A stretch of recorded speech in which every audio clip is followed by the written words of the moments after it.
Attica Prison Uprising was a 1,971 inmate rebellion in New York that ended with a lethal state assault. The uprising began at Attica Correctional Facility after years of overcrowding, racial abuse, and the denial of basic rights, including medical care and political expression. Inmates seized control of part of the prison and took hostages, demanding reforms rather than escape. For 4 days, negotiations stalled under political pressure from the state government, which framed concession as weakness. What happened next was not a rescue. State police and corrections officers retook the facility using shotguns, rifles, and tear gas. The assault lasted minutes. When it ended, 39 people were dead. 10 were hostages, 29 were inmates. All but one died from gunfire fired by the state. What went wrong was not confusion but decision-making. Authorities falsely claimed inmates had slit hostages' throats, a narrative later disproven by autopsies. That claim delayed accountability and justified the scale of force. Survivors were beaten, tortured, and denied medical care in the immediate aftermath. The consequences were slow and procedural. Investigations dragged on for decades. No state official was criminally convicted for the killings. Financial settlements came years later, framed as closure. The prison itself continued operating. The event remains one of the clearest examples of how control was prioritized over life, even after control had already been lost.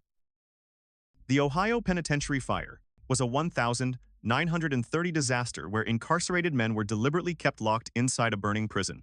The fire started in a storage area beneath Ohio Penitentiary, spreading rapidly through wooden cell blocks filled with oil-soaked floors. Guards were present. Keys existed. Orders did not. As smoke filled the tiers, prisoners screamed for release. Many guards followed standing instructions. Cells were not to be opened without authorization. Some officers later testified they were told it was better to let inmates burn than risk escape. By the time locks were finally opened, visibility was gone. Men collapsed where they stood. Others suffocated behind bars that were never unlocked. Officially, 322 prisoners died. Most were killed by smoke inhalation, not flames, which meant survival had been possible with earlier action. What went wrong was policy. The prison's design prioritized containment over evacuation. Fire drills were non-existent. Emergency discretion was culturally discouraged. The idea that incarceration nullified the right to rescue was embedded in routine operations. The aftermath produced temporary outrage and architectural reform. Some prison safety codes changed. No guard faced criminal punishment for following orders. The lesson was documented, filed, and quietly absorbed into bureaucratic memory. The dead were recorded as casualties of fire, not of refusal. Kalief Browder's Rikers Island was a prolonged pre-trial incarceration that ended in death after release. Kalief Browder was arrested at 16 and sent to Rikers Island, accused of stealing a backpack. He maintained his innocence. Bail was set beyond his family's means. He would never be convicted of any crime. What happened unfolded slowly. Browder spent 3 years awaiting trial. Nearly 2 of those years were spent in solitary confinement, sometimes for weeks at a time. He was beaten by guards and inmates. Court dates were postponed repeatedly because the prosecution was unprepared. Each delay extended his detention. What went wrong was systemic rather than singular. Speedy trial laws existed but were weakly enforced. Solitary confinement was used as routine management for juveniles. Mental health deterioration was treated as a disciplinary problem rather than a medical emergency. Eventually, charges were dismissed. Browder was released. The prison no longer held him, but its effects remained. He struggled with depression and post-traumatic stress. In 2015, he died by suicide at age 22. The consequences reached beyond one case. His death accelerated reforms in New York's bail system and juvenile solitary confinement policies. Those changes arrived too late to matter to the person whose life demonstrated the cost of delay treated as procedure. Manadel al-Jamadi at Abu Ghraib was a 2003 custodial killing during U.S. military detention in Iraq. Manadel al-Jamadi died inside Abu Ghraib prison during an interrogation conducted by U.S. personnel. He was suspected of involvement in attacks against coalition forces. He never stood trial. What happened was documented after the fact. Al-Jamadi was hooded, bound, and suspended in a stress position that restricted breathing. During questioning, his chest was compressed while his arms were restrained behind his back. He died on the floor of the interrogation room. His body was later packed in ice to slow decomposition. Why it happened was tied to policy drift. Interrogation guidelines were altered to allow enhanced techniques that blurred the line between coercion and physical harm. Oversight was minimal. Responsibility was fragmented across intelligence agencies and military units, each operating under different rules. What went wrong was not secrecy but normalization. Stress positions were treated as standard procedure. Medical personnel were present but subordinate to interrogators. Death was recorded as a complication rather than an endpoint of method. The consequences were limited. Several low-ranking soldiers were disciplined for abuse at Abu Ghraib. No senior official was criminally convicted in connection with al-Jamadi's death. His name became a footnote in a scandal remembered more for photographs than for the bodies that preceded them. The Santa Fe prison riot was a 1,980 inmate takeover in New Mexico that resulted in prolonged torture and death. The riot occurred at the New Mexico State Penitentiary after months of overcrowding and staffing shortages. Guards lost control early. Entire housing units were abandoned. Inmates were left to govern themselves. What happened inside unfolded over 36 hours. Prisoners accused of being informants or abusers were hunted down. Some were beaten to death. Others were mutilated. Fires burned unchecked. Makeshift weapons replaced any remaining order. By the time authorities regained control, 33 inmates were dead. Why it happened was structural neglect. The facility held far more people than it was designed for. Classification systems failed, placing vulnerable prisoners alongside violent ones. Emergency response plans existed on paper but not in practice. What went wrong was the decision to wait. Officials delayed retaking the prison, fearing further casualties. That delay allowed violence to escalate internally. The state retained control of the perimeter while surrendering the interior. The consequences were graphic and immediate. Bodies were removed in pieces.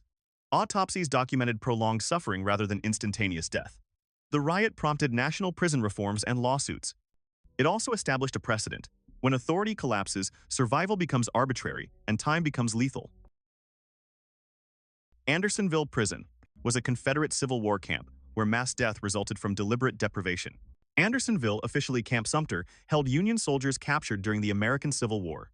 It was designed for 10,000 men. At its peak, it held more than 30,000. What happened followed no single incident.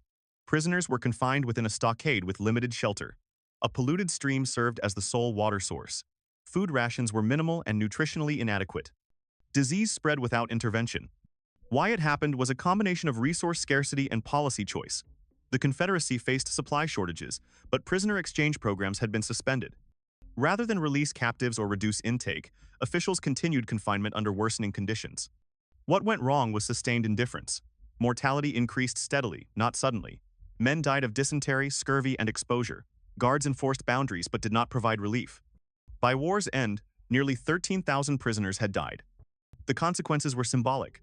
After the war, the camp's commandant was tried and executed for war crimes. Andersonville became a reference point for institutional cruelty carried out through omission rather than overt violence. Death arrived daily, predictably, and without spectacle. Jeffrey Epstein at MCC, New York. Jeffrey Epstein's jail death was the 2019 death of a high-profile detainee under federal custody. Jeffrey Epstein died inside Metropolitan Correctional Center while awaiting trial on federal sex trafficking charges. He was one of the most closely watched inmates in the United States. He was also one of the least effectively supervised. What happened is known through failures rather than actions. Epstein was placed in a special housing unit intended for at-risk inmates. Guards assigned to monitor him failed to perform required checks. Security cameras covering the tier malfunctioned or recorded unusable footage. Epstein was found unresponsive in his cell. Why it happened was procedural erosion. Chronic understaffing led to exhausted guards working excessive overtime.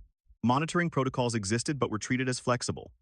Earlier warning signs, including a prior incident classified as a suicide attempt, did not result in sustained safeguards. What went wrong was redundancy. Every protective layer relied on another layer that was already failing. No single lapse caused the death. Multiple lapses aligned without interruption. The consequences were immediate and lasting. Epstein's death ended a criminal case that implicated powerful figures and foreclosed direct testimony. Investigations resulted in administrative penalties, but no criminal convictions of staff. The institution acknowledged failure without resolving suspicion. In custody, absence of certainty becomes its own outcome. The Carandiru Massacre was a 1,992 police operation that killed inmates during a prison intervention in Brazil.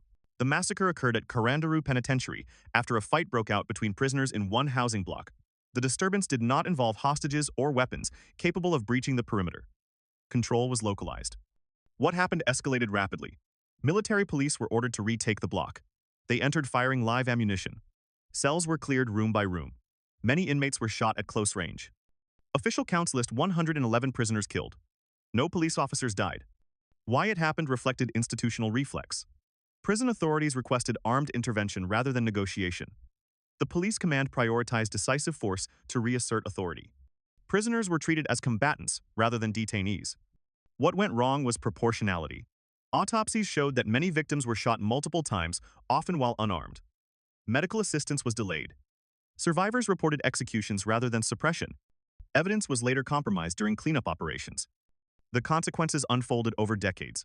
Initial convictions of officers were overturned or reduced on appeal. The prison itself was demolished. A public park now occupies the site. The dead were legally processed, then administratively erased. Control was restored. Accountability was not.